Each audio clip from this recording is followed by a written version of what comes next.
I used to think betrayal was something you could prepare yourself for, that if you knew a person well enough, you'd see the signs before they gutted you. Turns out, betrayal doesn't knock. It walks right into your home, wearing the face of someone you love. Her name was Lauren, my girlfriend of 4 years, the woman I thought I'd marry. She knew everything about me, my fears, my ambitions, my past heartbreaks. She also knew my brother, Ethan. They'd met at a family barbecue 2 years ago. At the time, I thought nothing of it. Ethan was a charming, carefree type. He flirted with everyone, but it was harmless. Or so I believed. The first red flag was subtle.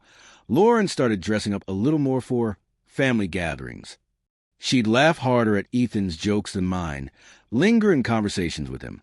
I brushed it off, because who accuses their girlfriend of wanting their brother? That's the kind of thing you see in trashy soap operas, not real life. But then came the night everything unraveled. I got home early from work. The house was quiet except for faint laughter coming from the backyard. I walked over, expecting to see Lauren on a video call with one of her friends. Instead, through the kitchen window, I saw them, Lauren and Ethan, sitting too close, her hand on his leg, his face inches from hers. I froze. My chest tightened. It wasn't a kiss, but it was worse in a way. It was the kind of intimate moment people share when they've already crossed a line in their hearts. I didn't burst out. I didn't yell. I simply backed away and pretended I'd just arrived. That night, Lauren acted like nothing was wrong, smiling at me, asking how my day was. I realized then that she wasn't going to confess, because she didn't feel guilty. Over the next week, I played along, but I also played detective. I checked her phone when she showered. Buried in her deleted messages were dozens of threads with Ethan. Some were flirty, some explicit, and one that made my blood boil. I wish I met you first.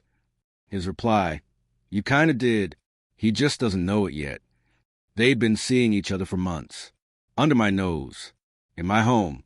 I could have confronted them right then, but I wanted more than just an argument.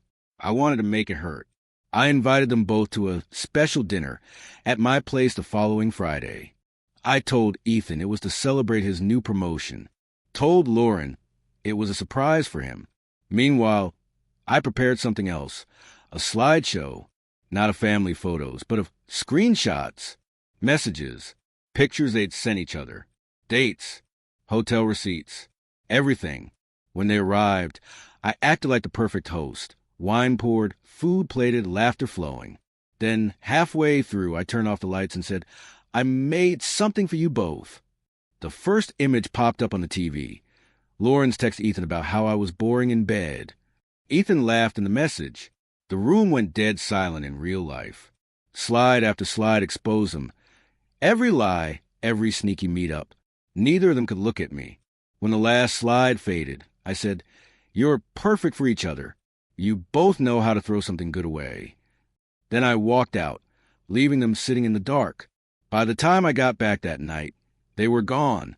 Lauren never came back for her things. I'd box them up and drop them at Ethan's apartment door with a note. You can keep the memories. I don't want them.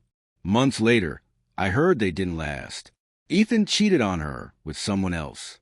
I'd be lying if I said I didn't smile when I found out. Betrayal from a stranger is one thing. Betrayal from blood is another. But revenge? Revenge was the only part of the story that felt like mine. The days after that dinner felt surreal. The house was quieter than it had ever been, but it wasn't peace. It was a ringing silence after an explosion. My phone lit up with messages from Lauren. Can we talk? You don't understand. It wasn't what it looked like. Every time, I deleted them without replying. I didn't need her explanations. The slideshow had told me everything I needed to know. Ethan tried calling too. I didn't pick up. The idea of hearing his voice made me sick. My brother, the guy I defended in fights, lent money to when he was broke, covered for when he messed up, had decided my girlfriend was fair game. But I didn't just want distance. I wanted them to feel what I had felt. That mix of humiliation, rage, and disbelief. So I started talking. Quietly, strategically, to mutual friends. To our parents. I never exaggerated. Never added drama. I just told the truth and let their own words and actions do the damage. Word spread faster than I expected. Soon, family gatherings got awkward. Friends stopped inviting them to things. Ethan's promotion? That fell apart when a coworker, one of my friends, overheard the gossip and mentioned it to his boss, who suddenly became concerned about his professionalism. Lauren? She tried dating someone else a month later, but apparently that guy heard about her history before their third date. He ghosted her. The best part, though, came one random Tuesday night. My phone buzzed. It was Ethan. Against my better judgment, I picked up. His voice was slurred. He said, "She left. She took my TV, my laptop, and half my clothes." I couldn't help myself. I laughed. Guess she finally met someone first.